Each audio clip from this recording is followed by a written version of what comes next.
वीर सिंह नागपाल जी। राधे राधे राधे राधे महाराज जी। महाराज जी, क्या इंसान के कर्मों के फल की सजा उसका परिवार भी भुगतता है? वो संयोग होता है ना, वैसे ही संयोग होता है।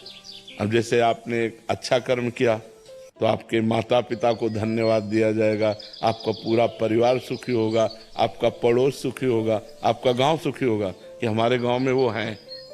संयोग है।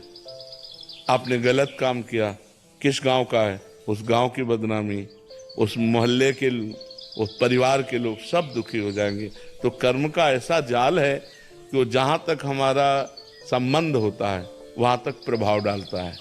तो अगर संबंध हमसे आपसे नहीं है तो कोई प्रभाव नहीं, अगर है तो दुखी हो। मान लो शिष्य है तो हम भी दुखी हो जाएंगे, अच्छा ऐसा हुआ, हे भगवान उसकी रक्षा करना।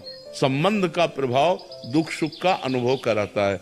तो जहां तक हमारा संबंध है शरीर से वहां तक हमारे कर्म से संबंध है और उसको दुख भोगना पड़ेगा।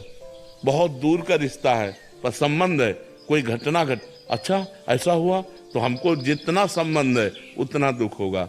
घनिष्ठ संबंध है तो व्यथा इतनी बढ़ जाएगी कि आप सह नहीं पाएंगे, रोने लगेंगे।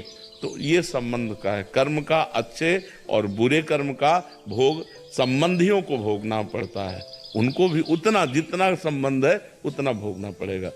अब हमारा ज्यादा संबंध नहीं है पर सुनने का है तो एकदम एक थोड़ा सा विषाद हुआ और भाई मर गया और ज्यादा विषाद हुआ, पुत्र मर गया तो विषाद में एकदम चले गए।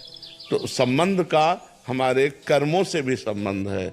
अगर हम अच्छे कर्म करते हैं तो हमारे परिवार वालों को सुख मिलता है, बुरे कर्म करते हैं तो हमारे परिवार वालों को या हमारे संबंधियों को दुख प्राप्त होता है। कर्मों का जाल बिछा हुआ है, उसी से सुख दुख का सबको अनुभव होता है।